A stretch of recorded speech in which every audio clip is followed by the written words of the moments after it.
I start my presentation with this terminology that I've coined as 11,34,000 minutes of earning potential. 11,34,000 minutes is the time a student spends with education in India from kindergarten to graduation.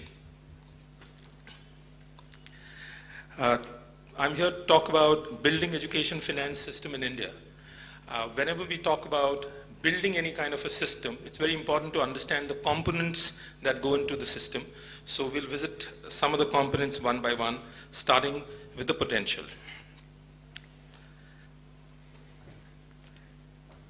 India, in terms of a market, has more than 550 million people under the age bracket of 25.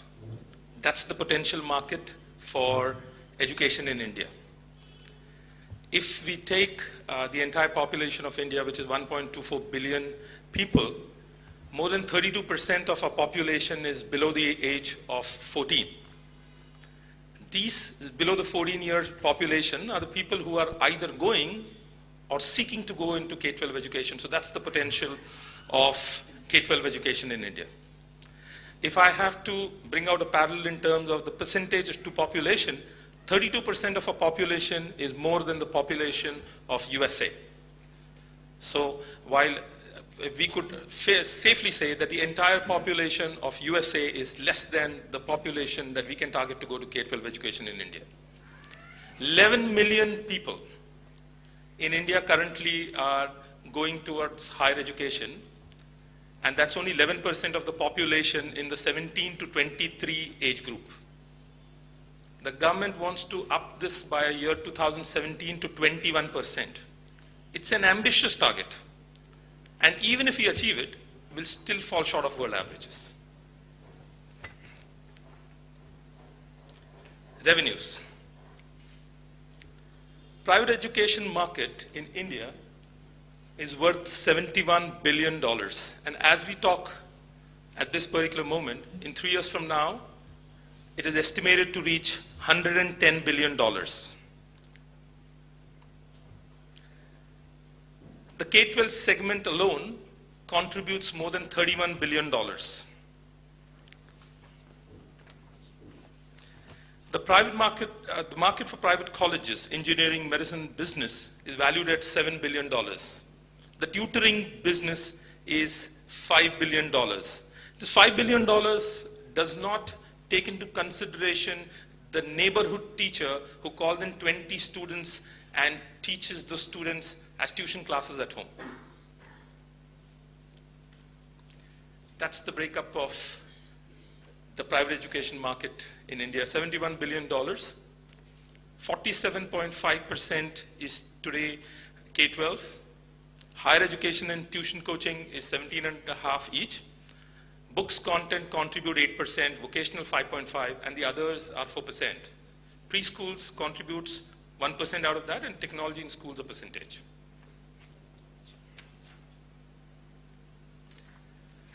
Let's understand a little bit about demand supply. 150 students compete for a seat at IIM, whereas you receive only 10 applications for every seat at MIT. 450,000 students fly overseas for higher education. $13 billion is the size of that industry.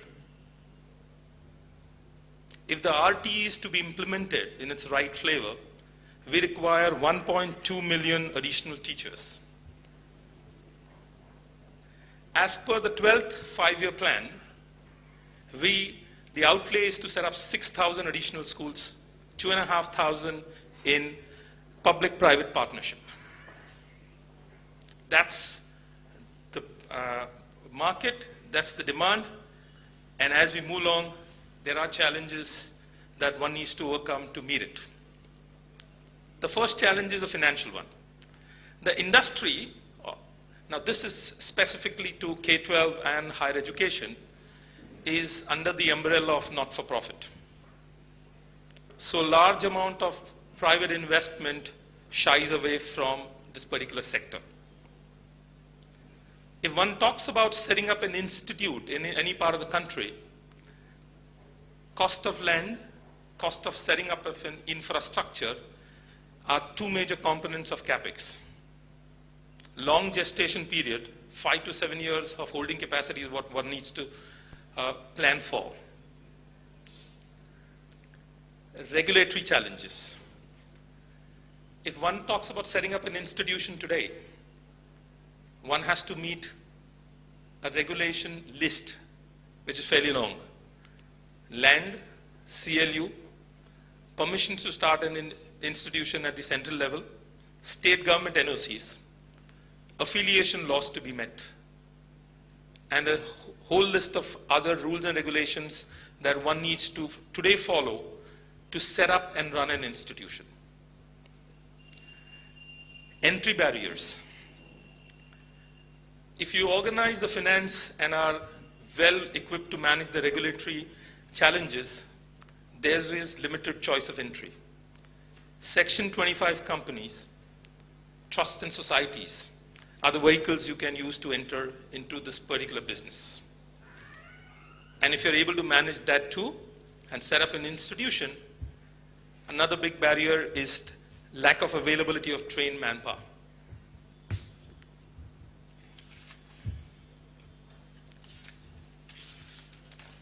Why it concerns? While we have understood the potential and the market, and with the scenario that we discussed of why the private investor is shying away from the entire segment, the challenge is we don't have the money. Even if we receive the money, we are not able to pay the returns as per market. And so, it has got us to think.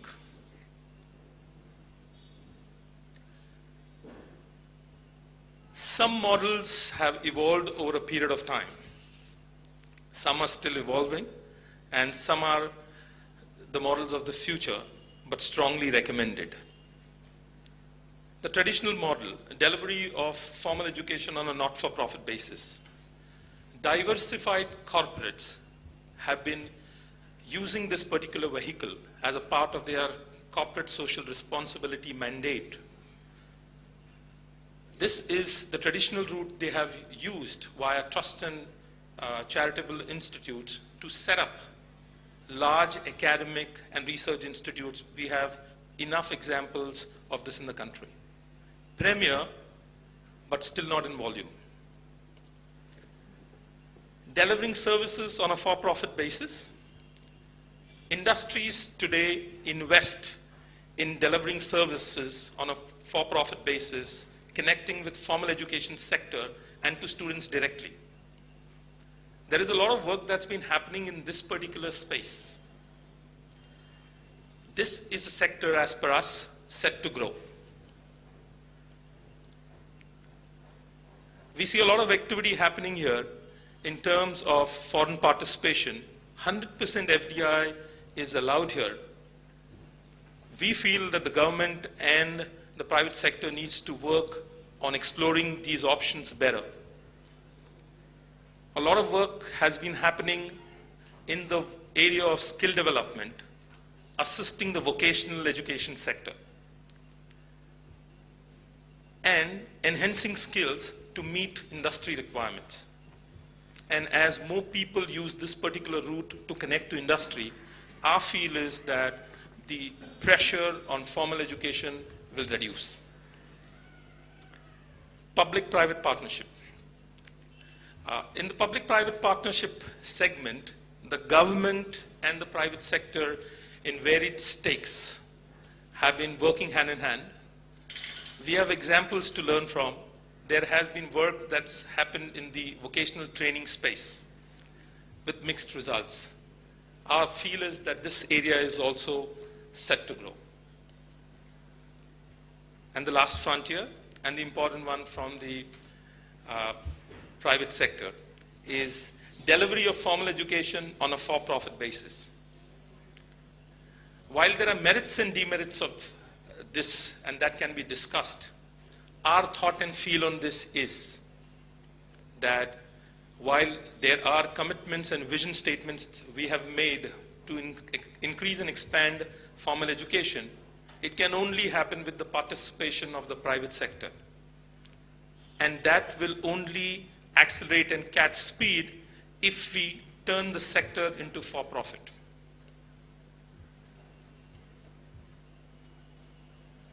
Some alternate paths used by the private sector to work in the education space: preschools, private tutoring, multimedia content, educational software, skill enhancement, IT training are the spaces that corporates are today working in. Innovative structures to unlock profitability.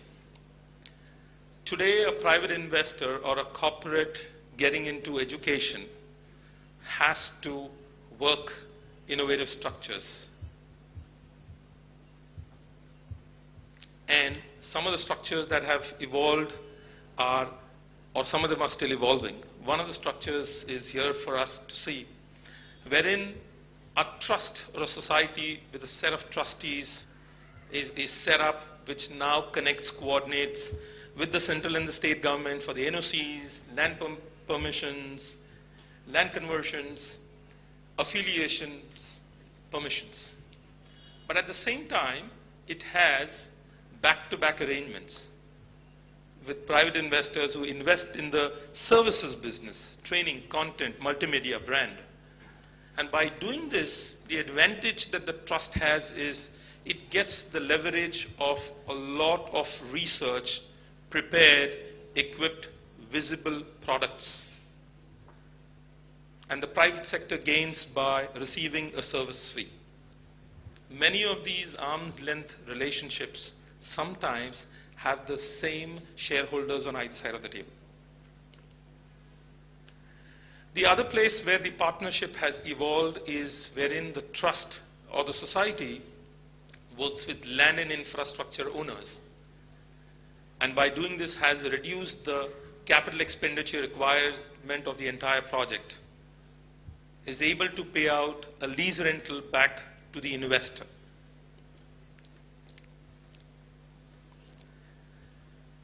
Private participation, to my mind, is inevitable. Immense opportunities for participation of the private sector, both domestic and international, are evolving. It is possible to legitimize and provide for-profit services. This probably is the fastest growing business segment in the entire space. Both the government and the private sector together should work to seek and harness creativity, energy, and capability of the entrepreneur investing in the sector, working together rather than working against. How do we create a win-win? Our suggestion here is that to attract quality private partnership and quality private participation, it is essential to allow investors a reasonable, legitimate rate of return. I have two suggestions to make here. One, government should allow long-term lease of land and infra with a decent return. Now, decent return in my mind is where it is linked to market. Second, as it is done in other regulated sectors, example electricity, the government can cap profitability but allow a rate of return to the investor. This model is a win-win for all. This is implementable, like in technical education at the state level. There are fee fixation committees, and you can maybe use that as an example to fix the rate of return. The government also stands to gain by this. Today, because the structure doesn't exist, a private investor invests via the trust, receives a return, and it's not shown on book because it's not legally allowed. As soon as you make the industry for profit, then profits will be taxed and a certain amount of return will come back to the government. Just a ballpark figure tells us that if the industry is made for profit, we should receive in excess of 2,000 crores just for the year 2012-2013 as tax. the direction you're on, the education sector is the next big story of India. India has the potential of becoming a global hub, just like in IT, ITES, and the auto sector. K-12 schemes enriching enrollments have been rolled out by the government, the Sarva Shiksha Abhiyan, and the right to education, assisting reach quality education and expanding the base of reach to students. Our thought is the key issue is not whether, but how quickly we can capture this opportunity. Thank you. You told about the model where you have this same set of backing or private players backing both the societies as well as the private company which is involved in providing the services, which is probably not possible because you are not supposed to have related party transactions in societies and trusts. It has to be in some way masked or hidden, or layers have to be introduced. So then again that creates a lot of issues in terms of long-term issues, in terms of I mean to say like power sharing and the association. How long does it work out? So as you create the number of layers, that the complexity keeps on increasing. So my question is on that. How do you manage that? And the second one is you talked about the for-profit being allowed in education sector. Incidentally, I attended another seminar which was organized by ASSOCHAM. It's organized every year. So we had Mr. Montek Singh Ahluwalia addressing, and he was citing the example whereby the industry was opened up in 1992. Licensing was removed. So he said at that time, the customers, the people, general public at large, and the businesses as well as the government, all wanted the licensing issues to be removed. Well, maybe the first question is more relevant to work that SEMA does, but let me answer it from the angle of the business. Yes, having the same person on both the sides of the table is not legal, but there are structures that one can utilize to control both the aspects. That's how I would like to put it. I'm not saying that Mr. Melvin will be on the trust and Mr. Melvin will be on the company.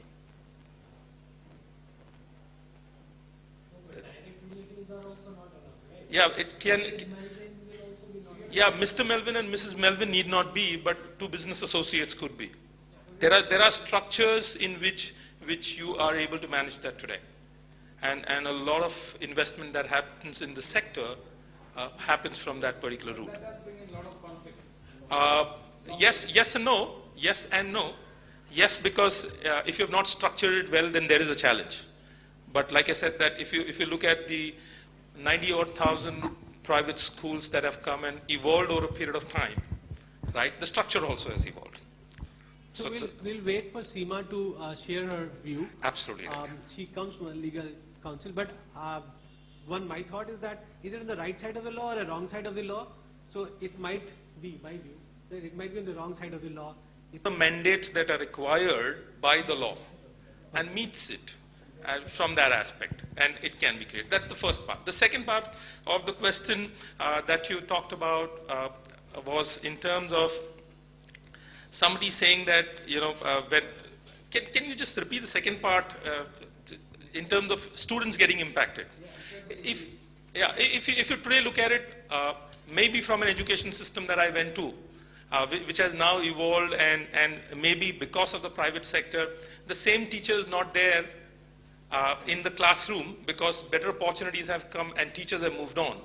But the fact also remains that with salary levels increasing, with international affiliations and boards coming in, and private investors investing into the sector, today a child is able to go to a school which is modern. I was hearing another session where a very important good example was brought in. Maybe once upon a time when chalk and talk was applicable in school, it was the most relevant method at that point in time.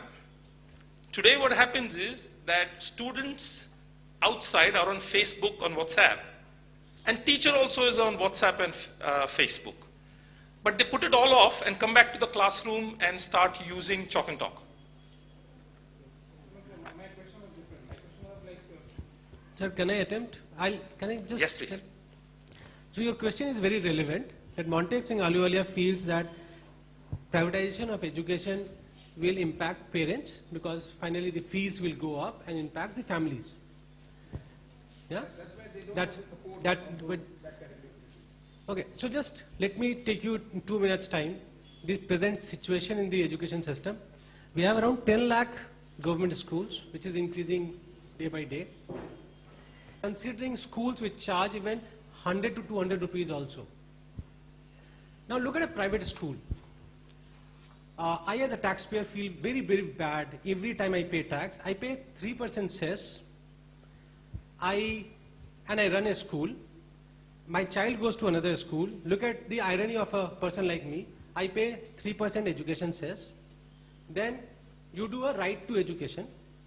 So in right to education, finally what is happening, no school is paying from his pocket, 25% student comes in, I bear the brunt of paying for that extra 1%.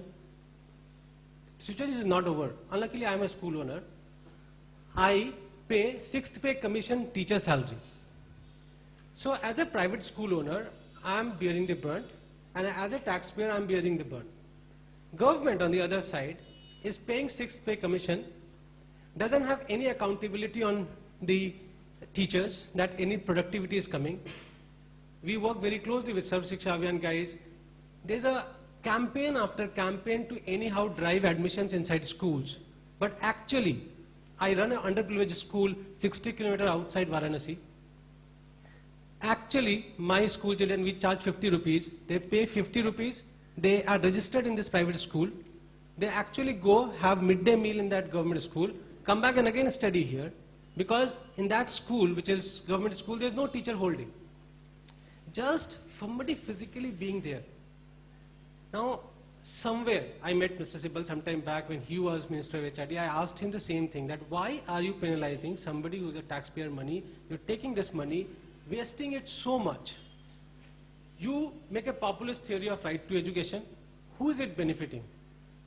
And who is paying for it? Government is not paying. You remove cess. You say, okay, I'll not charge any cess.